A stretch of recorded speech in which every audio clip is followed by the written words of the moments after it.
Hey guys, this is Wayne here, and we're going to be going over our professional series of locksmithing. And what I want to do is all too often there are so many videos out there about how to rekey a lock, how to do this, how to do that, how to pick this, how to do that, how to do all this stuff.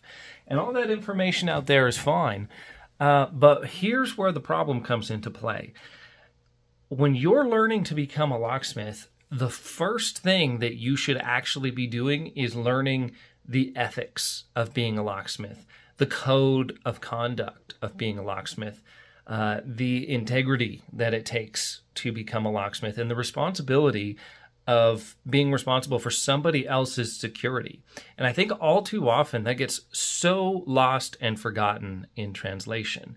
So let's back up. And let's not worry about how to rekey this lock right now, because you can find a ton of videos on how to do that. But let's understand when we should be rekeying this lock. And we are going to go ahead and rekey this, and I'm going to give you a ton of information, and a bunch of it you've never probably heard before out there, because there just aren't that many competent videos that go in depth for professional advice on how to do this, because anybody with a camera and a lock cylinder and a pin kit can show you how to rekey it. They could have bought it on Amazon or eBay 3 days ago, right? And or online store, I guess we'll call it. And you don't know if they've been doing this for 20 years, 20 days, 20 months, or 20 minutes is the bottom line with that. And so following those detailed procedures, you might be following somebody who doesn't actually know what they're doing. And to combat that, I'm going to start putting out the series on professional locksmithing and where to start. And the very first thing we want to start with is, who am I rekeying this for? And why am I doing it? Those two things are extremely important. And I want to just touch on them for a minute, because I've had situations where these issues have come into play. And one of those issues is, maybe you're rekeying or opening a lock for somebody who is not exactly supposed to be there. That could be a major, major problem, okay? So when somebody gets a phone call, the first thing we do is we get a phone call, and the first thing I teach my employees or teammates is start asking questions and make sure, does it pass the sniff detector test or the BS detector test, okay? Bull stuff, okay? Who are you? Where are you? And why are we doing this? So we'll get contact information. I will also ask for a photo ID. I'll make sure that the photo ID actually matches the address that's listed where we're going, and the photo ID has to have that address on there. I'll also ask for a piece of mail or some other kind of proof or documentation that they live there, such as a lease, ownership, title paperwork, etc. And I'll just have them shoot this all over in a text. Now, I've not only done my due diligence, which is the most important part of locksmithing, is due diligence beforehand to make sure that you're rekeying the right lock for the right person and opening the car or home or whatever it is for the correct person that actually needs that work done, and they're not getting scammed and they're not getting robbed, okay? I have had situations happen where somebody has called me out to unlock a vehicle or unlock a home, and they were not the intended party. That was not, the owner did not know that they were doing that. And through the due diligence, this came out. Now, if I didn't ask the questions, I wouldn't have got the answers and could have possibly found myself in quite a bit of hot water. So very first thing is, make sure you gather information. Make sure you have the correct information set up. If you're starting a locksmith company, make sure you are licensed if you're in a licensed state. None of this scammer stuff where, hey, I got a car, I got a trunk, I got, trunk slammers, all these guys. Just get the proper insurance, get the proper accreditations, get the proper stuff that you need, and especially if your state is licensed, get your license, okay? I'm not here to debate it. If you're in a licensed state, you got to have a license. That's all there is to it. If you're not in a licensed state, don't have a license. But the most important thing is making sure that all of your stuff is set up, okay? You need to be insured. Places like ALOA, ALOA, Associated Locksmiths of America, can provide bonding. And they can help you out with a lot of these steps along the way. So make sure we're rekeying the correct lock for the correct person, make sure you're insured, bonded, and make sure all of your business stuff is wrapped up with a nice tight bow, and we'll go further into that as well. We'll have a whole series on how to start a locksmith business as well. But for right now, we're going to focus on the basics. And with that, now we're going to go ahead and start getting into how to rekey this lock cylinder and some of the servicing techniques, along with different types of lock cylinders that you could possibly run into in the field that will help you with your job. So we're going to go ahead and start off with this cutaway so you get a real strong visual aid as to what is happening inside this lock, what are you actually doing, and then we'll show you some different looking locks, some different styles of locks that follow the same protocol as this one. They're all the same, they're just a little bit different. Okay, so thanks for watching, and we'll stop here for just a second, take a pause, and then we'll go ahead and start rekeying. Alrighty, ladies and gentlemen, we are going to go over Locksmithing 101 Basics and a basic lock rekey, as you can see right here. The tools that you're going to need to do this, and I'd like to again remind everybody, should you be rekeying the lock, that you're actually rekeying here? Have you followed all of your local guidelines, and do you know the customer? Are you doing this for fun? Are you doing it to learn? Are you doing it professionally? If you're doing it professionally, you should always gather a lot of customer information to make sure that you're rekeying the correct lock for the correct person, and that everybody who owns that particular home or vehicle knows what's happening and what's going on. So with that, let's go ahead and just go over the tools that we're going to need. You're going to need a lock cylinder. It does not have to be a cutaway like this one. It could just be a regular lock cylinder, okay? But this one is a cutaway. It's going to be a lot easier to understand how this system works. Okay, we can see the pins. We can see the cylinder moving. You can see all the individual pieces of pins here, and you can see how everything works when we pull this key out, right? So you can see how the system works. The key fits in. The pins move up in accordance. And then when everything lines up and the shear line, you notice how the shear line is here. When the shear line is actually met, it just turns over and voila. When the wrong key is inserted, the pins do not line up. Notice how the lines do not evenly match. That is what's called the shear line. When all of the pins meet like this, that is called meeting the shear line. The shear line is met and the cylinder rotates over. When we do that with this key, that does not happen. There is no shear line. It is the incorrect key. And we can tell just by looking at the key that they are very different. Okay, the cuts are very, very, very different. So what else do we need? We need a lock cylinder. You can get a general conventional lock cylinder like this one here. You can find these at a local lock shop or wherever, and you can pick up a lock at the hardware store if that's what you want. We're going to be rekeying a commercial grade 6-pin Schlage S as in Sam, C as in Charlie keyway system. This is one of the most common keyways in the world. Schlage SC keyway. Go ahead and show you how this key says right here. This is what the SC stands for. This is an SC1, meaning it is a 5-pin key, meaning it only engages 5 pins inside the lock. 1, 2, 3, 4, 5. Does not engage the 6-pin in most cases. This is an SC4, and you can see that we are dealing with that is the one again. This is the SC4 right here, and you can see the difference in these two where it's longer, okay? So right there, we've got the SC4. The SC4 is for 6 pins, so that will engage all 6 pins. And that'll come into more detail later. So what else do we need?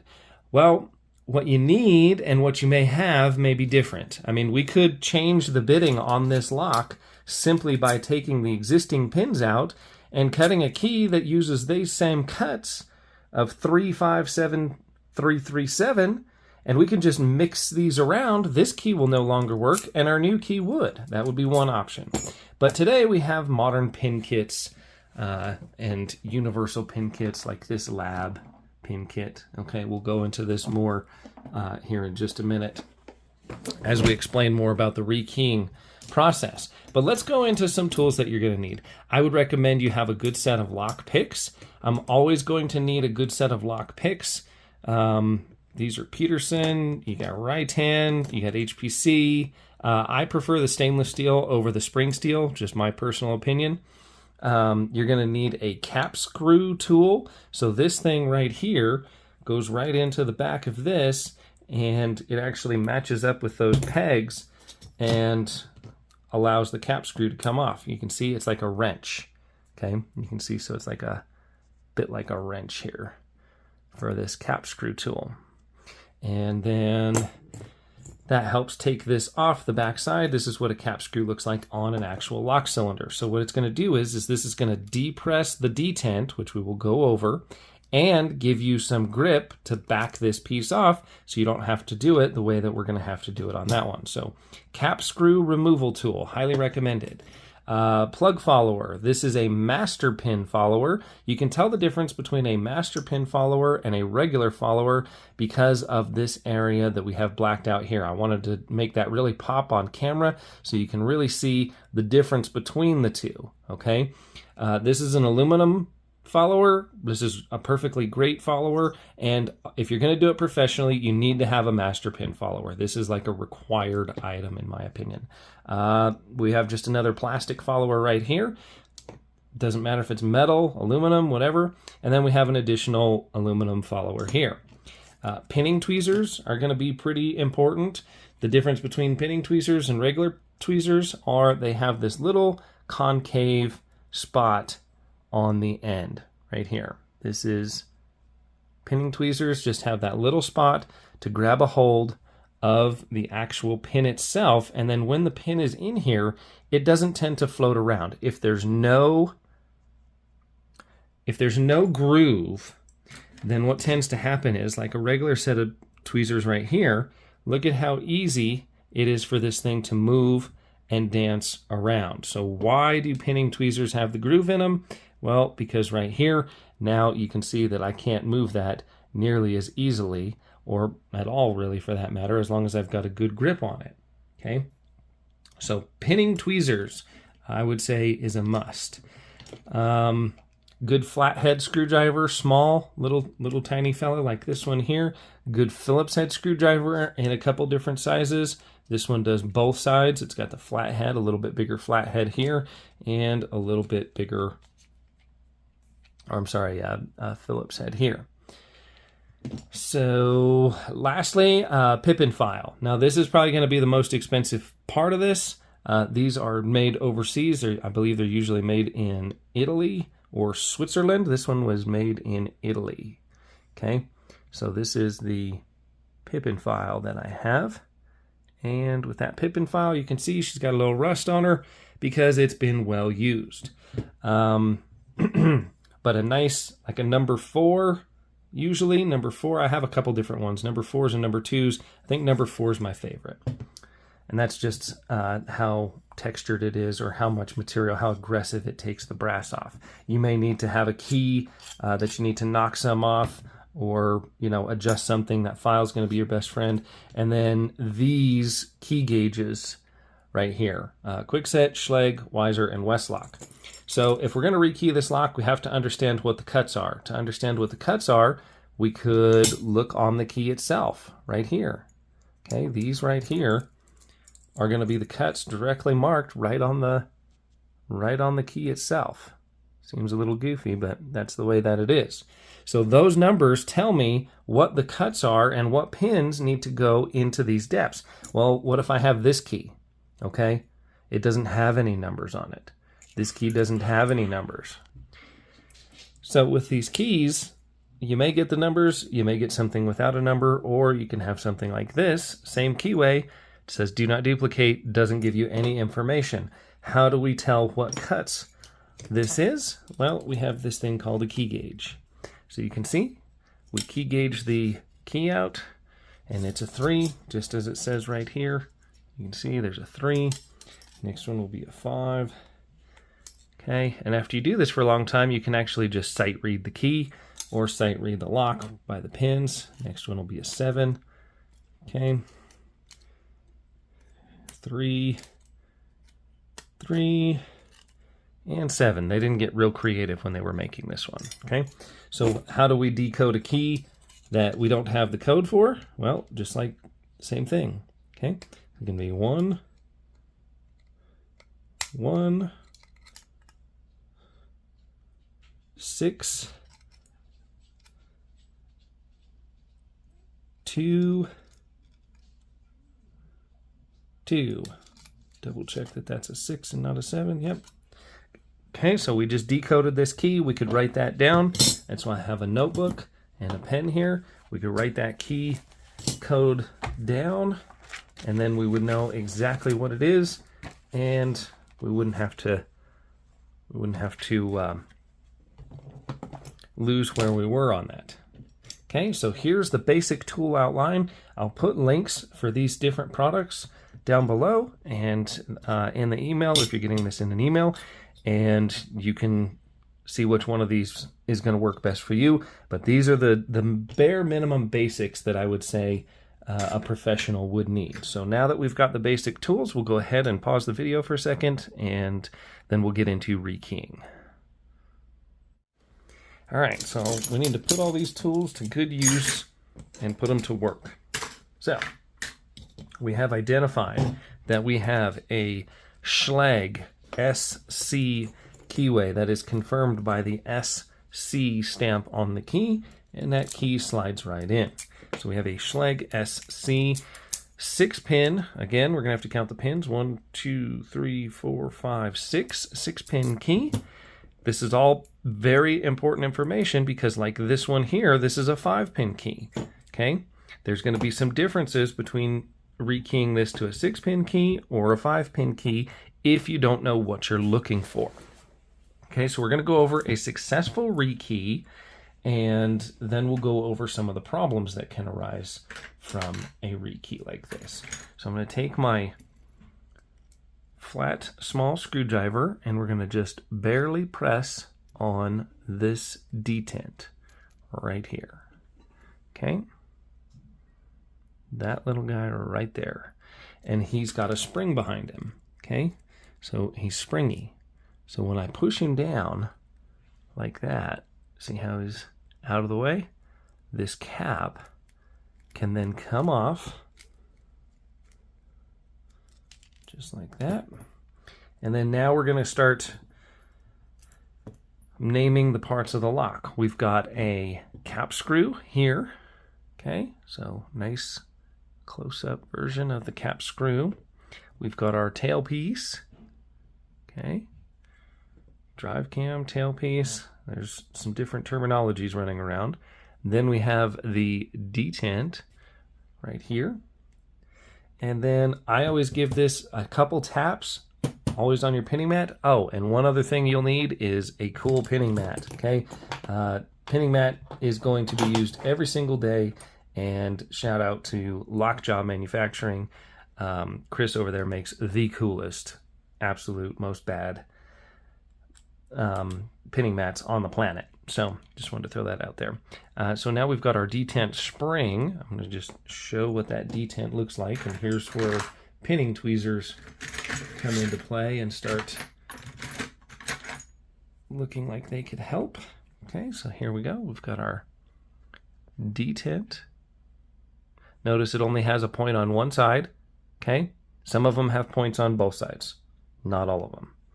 And we have our detent spring. Now this is very different from a key spring because look at the size and diameter. Okay, so I'm going to show this is the detent spring. And this is why you want to hover above the mat and only have things right above the mat. Okay, things will fall down. So there's our detent spring, and you can see how a detent spring looks absolutely nothing like a regular pin spring here. Okay, very, very different. So that goes over here. Now we have all of the holding materials off of the lock cylinder. It is ready to come disassembled in the correct order. So now we use the correct key, and that's a key factor. You need to use the correct key, and you need to rotate it 90 degrees. And I'll do that one more time. I want you to see up close, nice and personal here. Okay, you can see we're going to meet the shear line, and then we're going to rotate over 90 degrees. Okay, now the key to this is making sure that you have a nice smooth transition, because remember, we always have these top pins up here, and they are under spring tension. They want out. Okay, they want out bad. And our follower is the only thing that's going to keep those in. Now, if you turn the follower this way, what's going to happen to all the pins? They're going to jump out through this gap.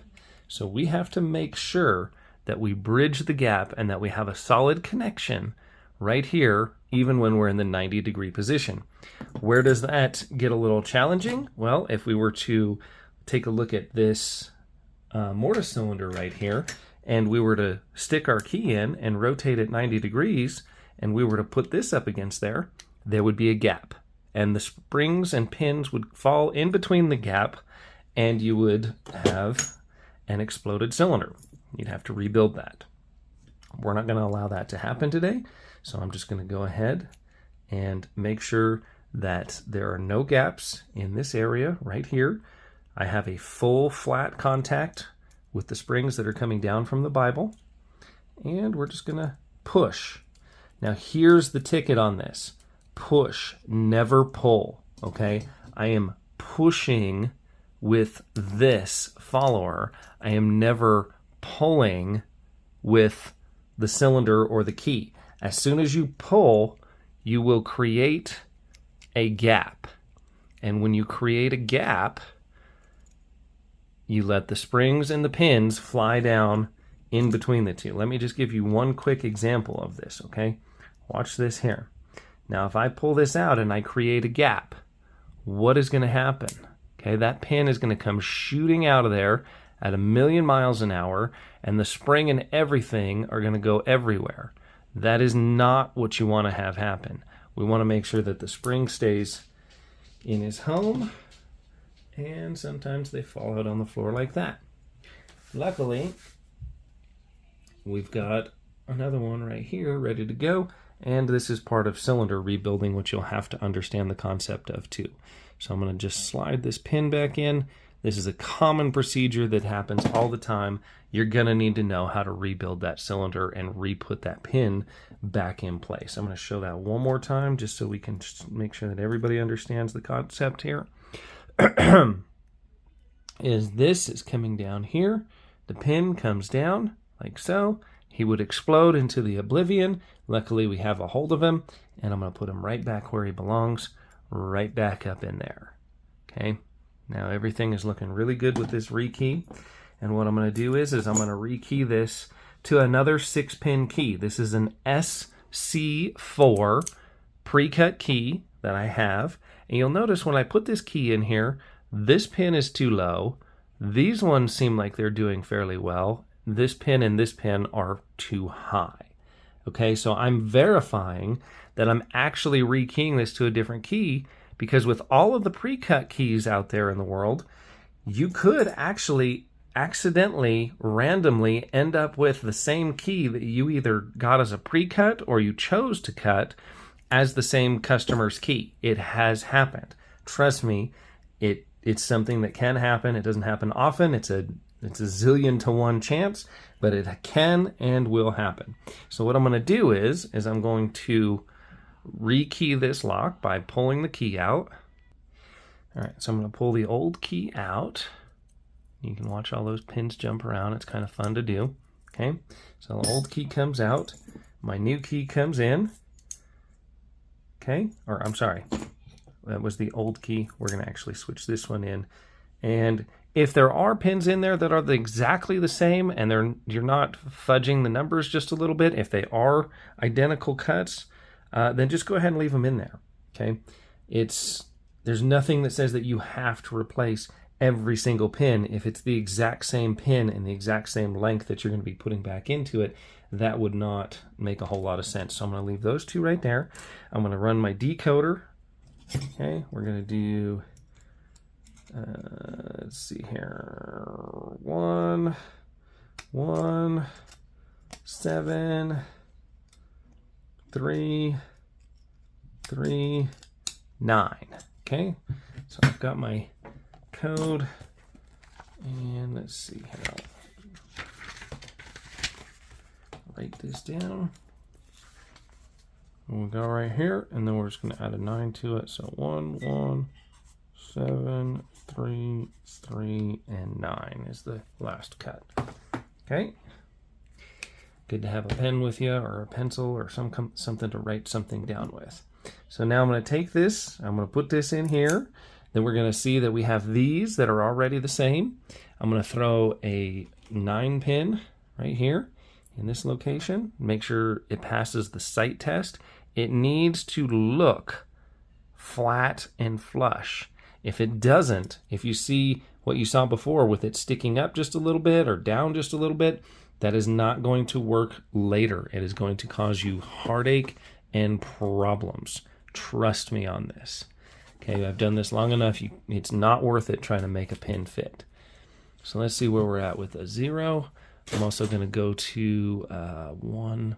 A 1 cut is going to be a 180, 180, and that's what you're doing. Is we're picking through thousandths on this. 160, 180T, 195. There it is right here. And you could use your pinning tweezers. You can use your fingers. You can use whatever you want to use here. Okay.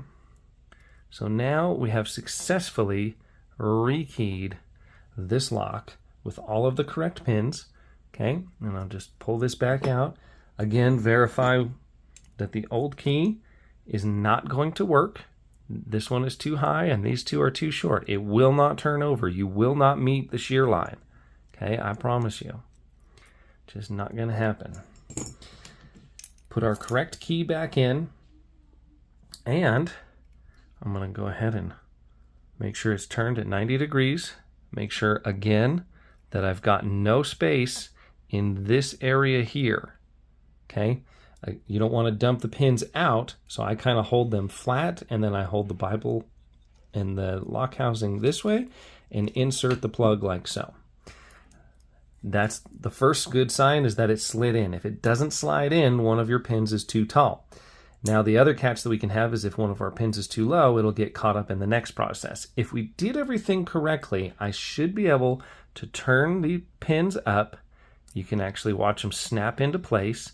And now the spring is driving pressure down, meaning if any of the pins were too low, it would have a problem now. But we have no problem. Everything works absolutely perfect, just the way we want it to. Okay? So now we have successfully rekeyed this lock. Here's where things get interesting. Because the pins are down in these cuts like this, they're actually trapping the key inside the lock. Okay? So that's why right now in this position, we cannot pull the key out. So here's the tricky part, and this is where most people explode the cylinder and have all of their problems. You need to use a pinching motion like so. You need to hold the plug stationary. You need to hold the plug stationary while you pinch gently and pluck the key out. Now watch as this happens, okay? So there's my pinching motion. Now that we are in this state and the shear line has been broken, we are now good to go. This lock cannot fly apart now. You can pull the key out and nothing will happen, okay? If you don't do that, if you don't pay attention, then you can easily, very easily, just and then all of the springs and the pins come out and everything bad happens. So we need to be in that vertical 90-degree direction, okay? Just lined up the top of the key with the Bible of the lock. Pinch, use that little pinching motion where you're holding the plug stationary, pulling the key out gently, and now we can begin to rebuild this cylinder. Now I'm going to start off right here with the detent spring that's going back in. Okay, he's going to go right back into his home right there. I'm just trying to grab a couple photos of this as we go. Okay, so he's going to go right back in there. Then our detent is going to go back in with the point pointing up. Okay, want to make sure that the point is pointing up. Now, that should just stay in there. It could spring out. If you give it any kind of flick, then it springs out and it's pretty much gone. All right, now we're going to come to the cap screw. Now, I cannot use my cap screw tool because this is a different size and different pattern. It only works on this one over here. So what we're going to have to do is the reverse process of pushing the detent down, and I try and go backwards a little bit with that cap screw first, and then see if it'll start threading on. Okay, you don't want to cross thread it. It's brass on brass. This would be very easy to cross thread. Okay, so then we hold this here, and now you can see I can get it a little bit closer now that we've got more room, and right there. You're pushing it down and driving the cap screw down. One thing I did forget to tell you is to put the tailpiece back in, and to put it back in the way that you found it. Now, most key and knob cylinders will go this way, with this in line with the Bible. Most key and lever cylinders will go the other way. Okay, and that's not a universal rule. It's just a kind of, most of the time, that's something that you should be keeping in mind. Okay, so it's almost kind of good that you could see how to do that. Now, one other way to get this started is to actually just put the flat spot of the cap screw and the tailpiece over that spring, and then it gets you started, and now you can slide it down in there so it kind of pushed him out of the way. Okay, so here we've got our detent, everything all lined back up in there. And now, my favorite method for this portion is to tighten it all the way down, all the way tight. Okay, finger tight as you can get it with your fingers, and then back it off. One click. And I'm going to show you how this clicks up here. You see how he's tucked underneath there? Okay. I'm going to back him off one click, watch him pop up. Click. Now the cap screw cannot turn, but it doesn't need to be tight either, and it allows the key to go in. Okay, that is the part that we have all completely done now. The last portion of this is the key also needs to be able to come out. If you get to this point and the key slid in and it doesn't want to come out, one of two things has happened. You've either rotated the key slightly and you're not perpendicular with the Bible of the lock, or the other very common thing, and probably more common thing that has happened, is your cap screw is far too loose. So now you see how I've got some space here, and this can wiggle and wobble and move around, and see how it's moving the pins as I do that? This is very, very bad. Okay, we do not want to see stuff like this happening here.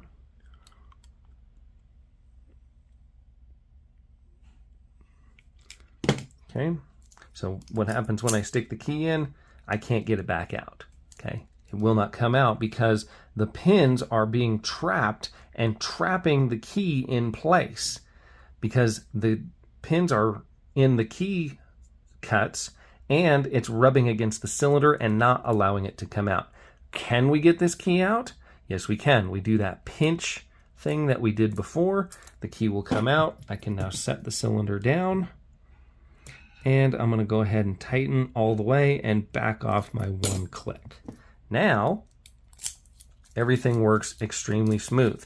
If it feels tight, like when you originally put the original key in and turned it, it should feel about the same. If it feels too tight, then you simply have an over-tightened cap screw. So let me show you what that looks like. Okay, so I can just feel there's extra resistance here, and it's crunchy. Okay, this one is a too tight. This is not pushing it in and backing it off that one turn that it needs to have some breathing room to actually be able to function correctly and smoothly like shown here. So there it is, start to finish, total and complete, how to rekey a commercial grade key-in knob or key-in lever cylinder, along with the tools required to go ahead and do so. For more information, please check out the website below and check out for all of the tools and products that were shown here today. Thanks for watching and have a great day. Check out wayneslockshop.com. Okay, so we're going to go through those same steps, and I'm going to go ahead and rename all of the parts and pieces as we move along. I'm just going to use these pinning tweezers here because it's nice and convenient. I'm going to actually see if we can Expand-O-Matic on there. So I'm going to push this detent in. We're going to rekey this lock, do all the proper procedures and everything. I'm going to start over here and put my cap screw, tailpiece, detent spring in place, and then, so you can see all those pieces right over here, cap screw, tailpiece, detent spring. I'm going to insert the 6-pin SC4 key back in, and I'm going to utilize a follower to follow this out. Now let's see what happens when this accidentally explodes. And here's going to be the number one problem you're going to run into. The other video that I did, I expressed the absolute and utter must do, that you must push, meaning I am pushing with the follower. I am not pulling. However, most of the time, the first time somebody rekeys a lock, they tend to try and push, and let's watch what happens, okay? We're going to watch this epic destruction in maybe even slow motion here. I'm going to try and get this to blow up. So I'm going to do it extra slow just in case. Boom, pin explodes. Pin explodes.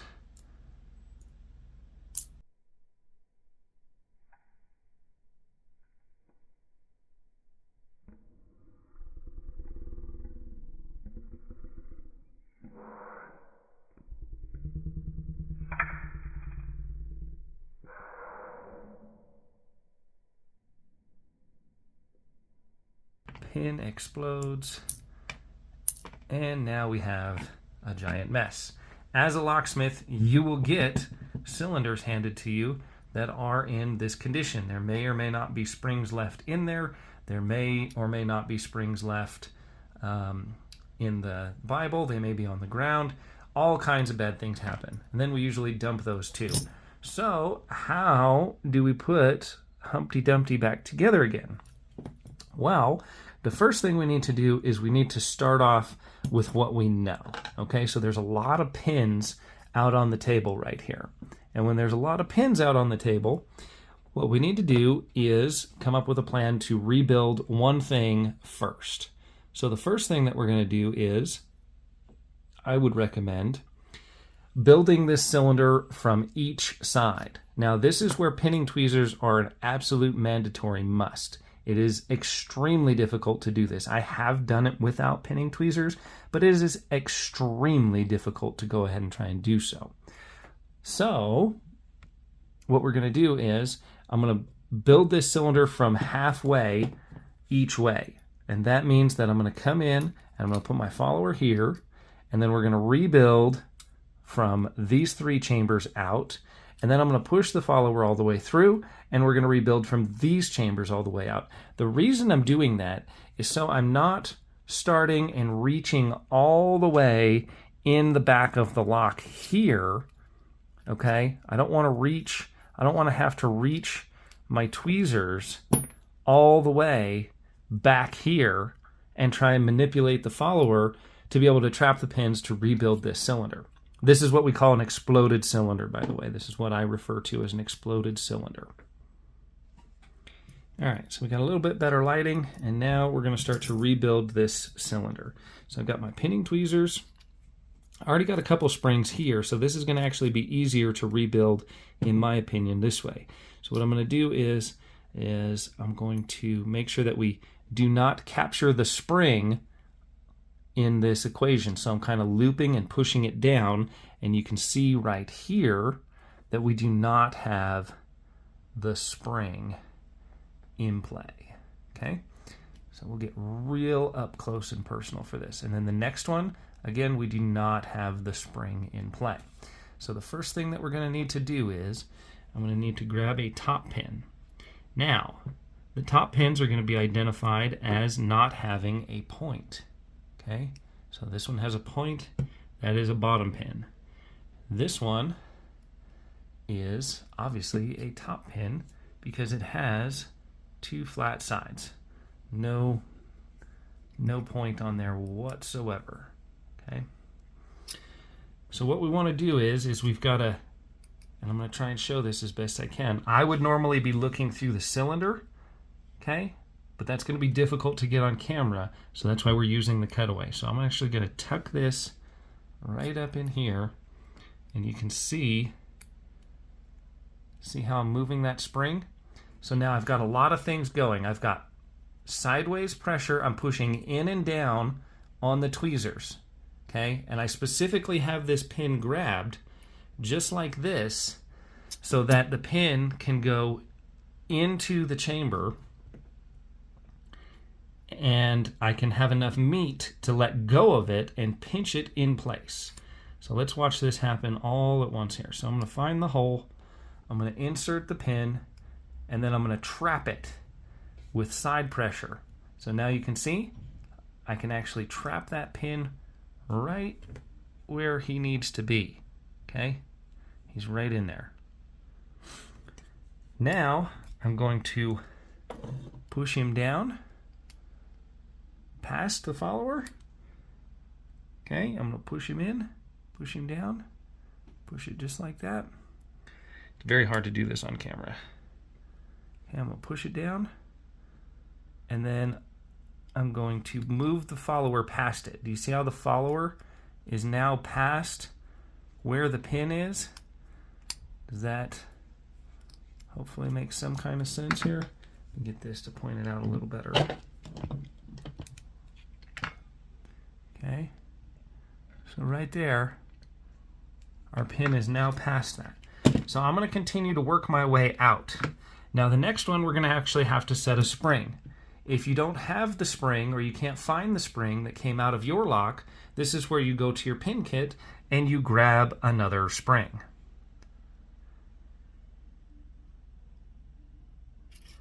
So I'm going to push this all the way through, just like this. And I'm going to continue to build the cylinder out. Okay, so now we have our one pin in the center and spring completely built. I'm now coming to the other side. This is very difficult to do on camera. Okay, now you get to watch me do it again. All right, so I'm going to grab it. I'm going to go just a little bit faster, because we are. Okay, put him in place. Now I've got my extra spring. I'm going to set that into place. Can you see? Hopefully we can see nice and clear where that's going right into that hole. Okay, right like so. That's a beautiful shot. Let me see if I can get a picture of that. Okay, so now we've got our spring.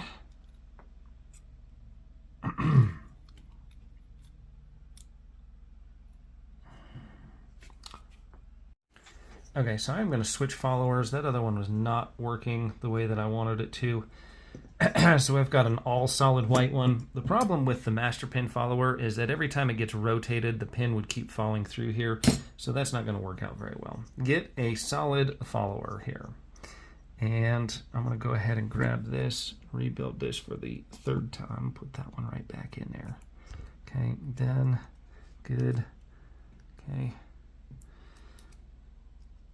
Push him down, move it past. Grab the next spring, Put them in, push them down. Now I'm going to grab another top pin.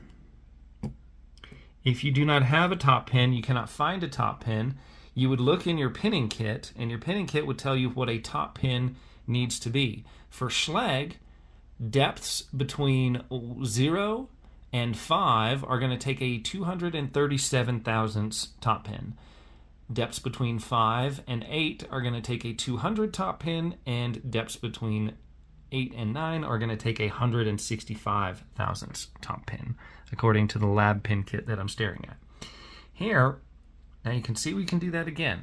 You see how I'm pinching the pin in place.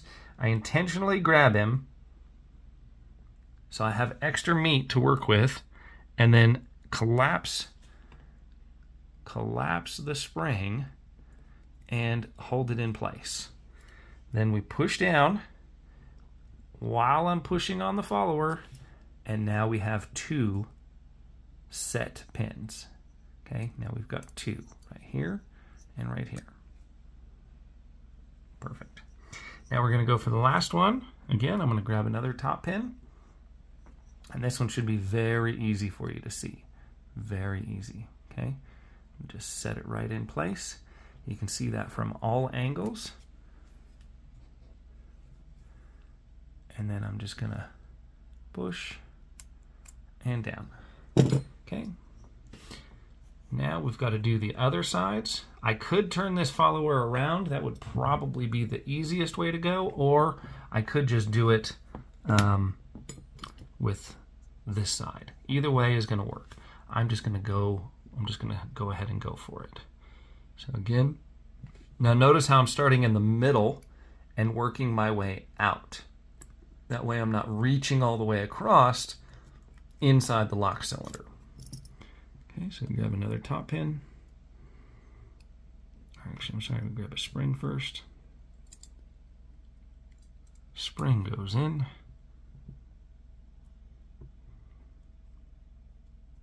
Pin goes in.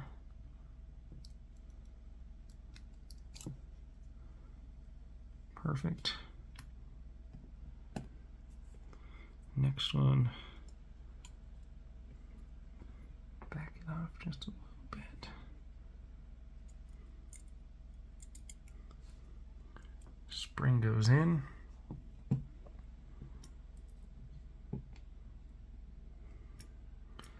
Pin goes in. And this is where having that notch cut out on the pinning tweezers really comes into play. And I'll show you why. Because if we don't have that little notch cut in there, when you're trying to set these pins, they tend to move and roll and buckle, and they're very not nice to work with. Now, I did mention that I had to do this without pinning tweezers once, and people are probably asking how on earth that was possible. Well, I'll show you. I took a little flat blade screwdriver, just like this, and watch this. I'll do it without pinning tweezers here. Go ahead and insert the spring.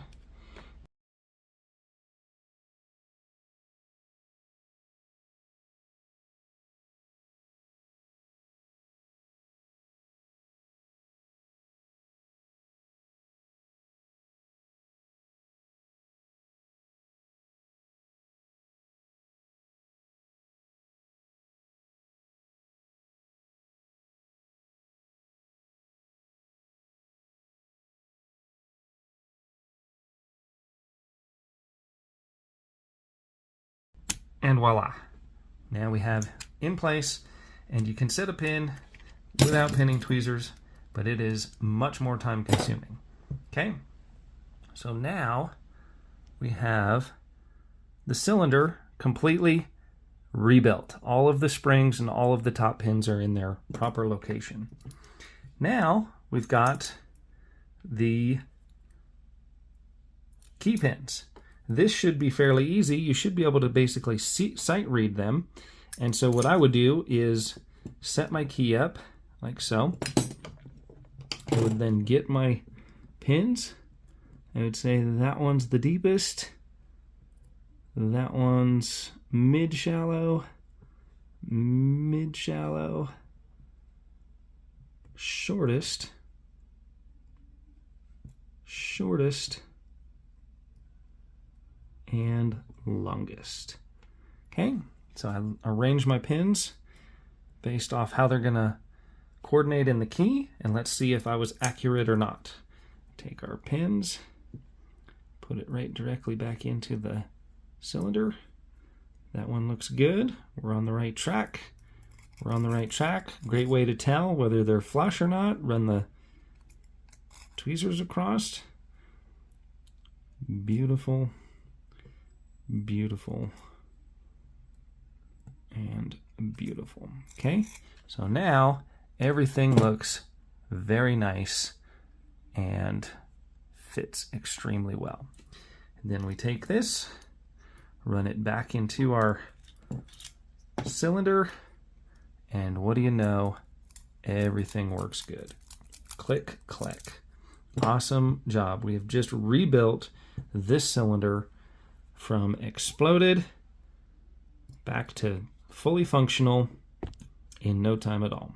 Took a little bit of time to show and go through the motions. The camera aspect adds a ludicrous amount of difficulty to it because I'm actually working through my sight, not through the camera, because I can't see exactly what's going on through there. All right, so then we take this cap screw, put the cap screw back on.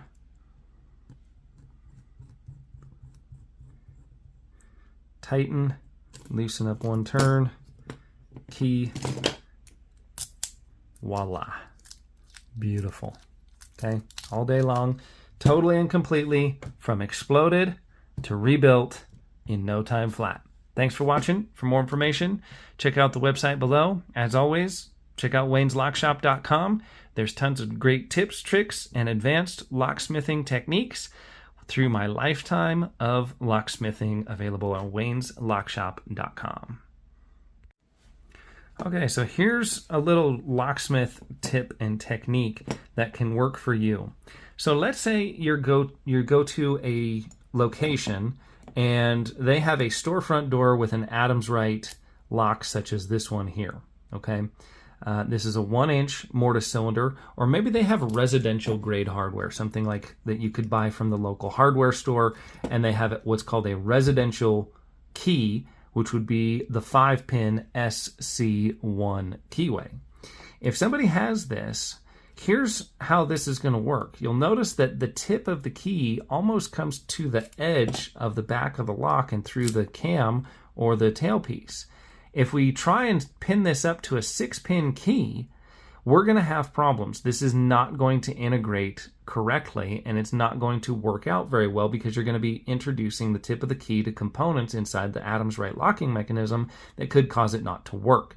If you try and put this 6-pin key into a 5-pin lock that is residential, that will not work either because the tip will stop, and it won't be a shoulder stop, it'll be a tip stop. All of the alignments will be off, and it doesn't actually allow the key pins to interact with the correct key pin cuts on the key.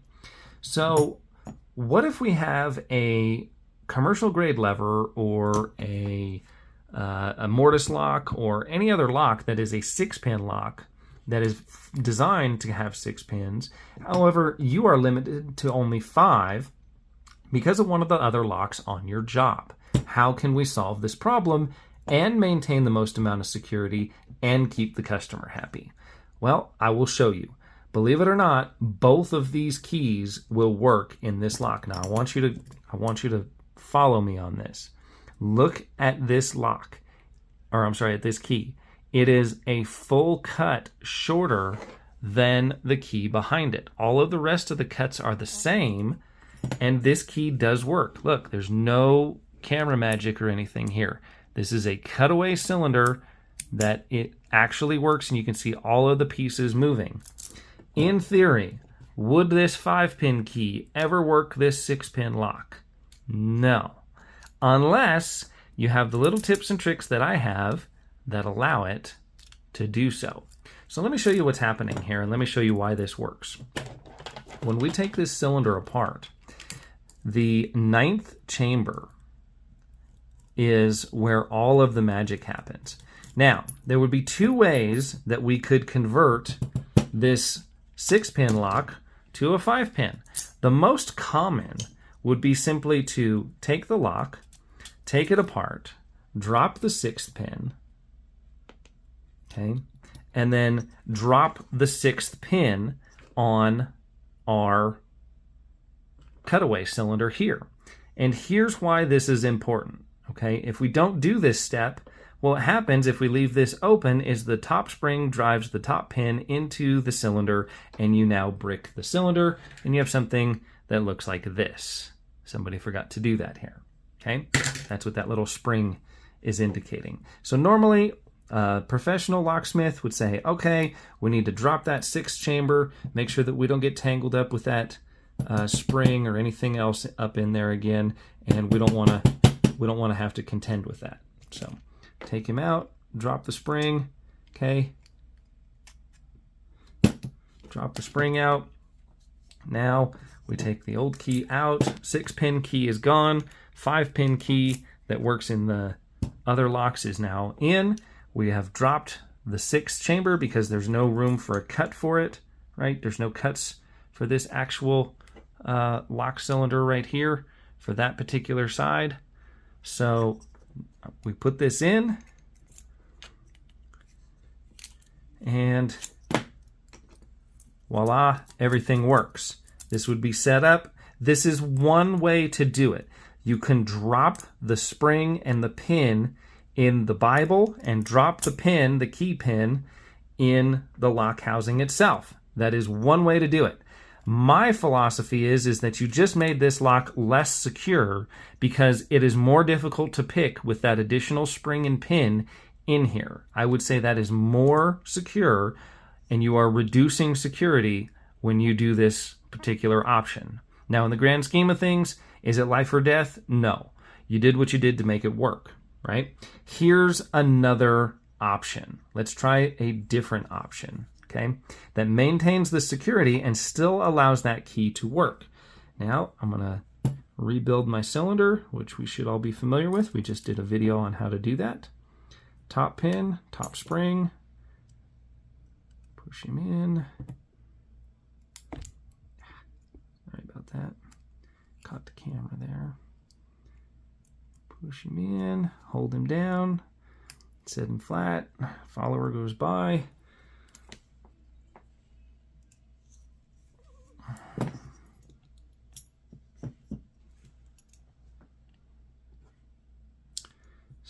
Put all the pins back in the key pins, back in the plug.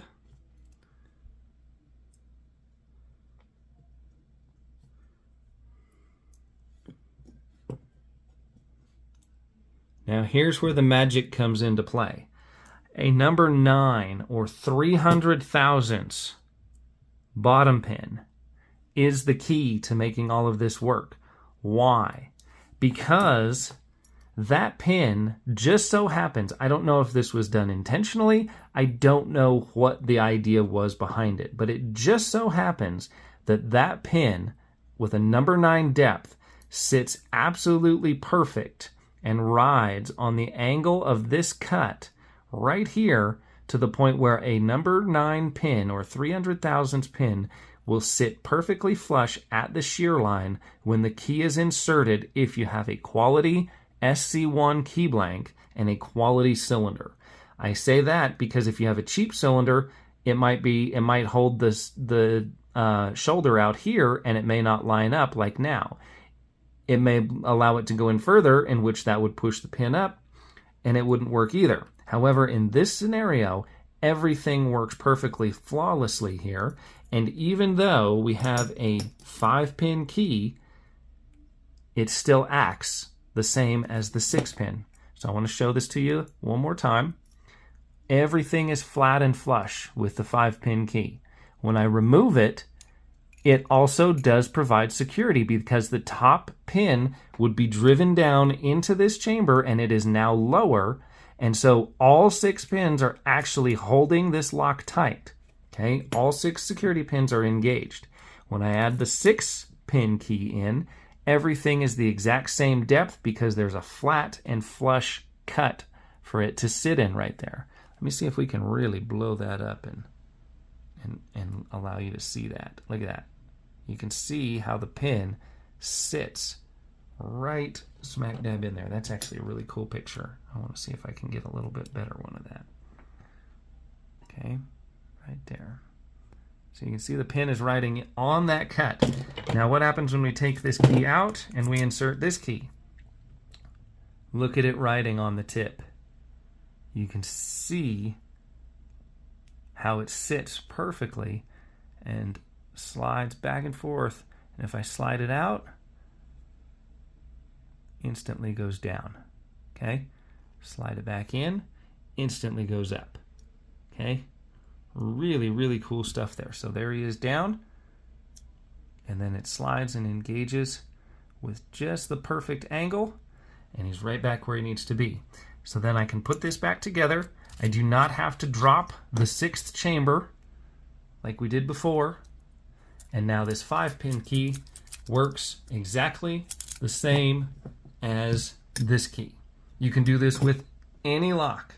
Okay, almost any Schlage system, any Schlage SC keyway that is a quality, with quality control that actually matches Schlage's bitting, you can do this.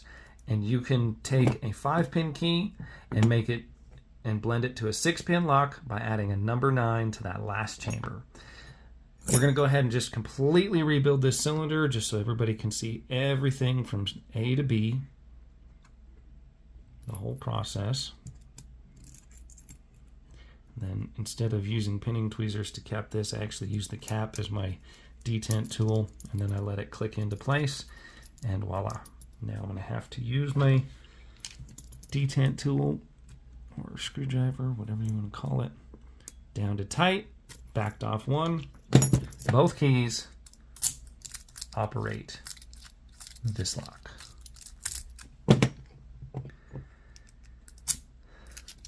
So there you have it. 5-pin, 6-pin, we can make it all work. For more information, check out wayneslockshop.com. Thanks for watching.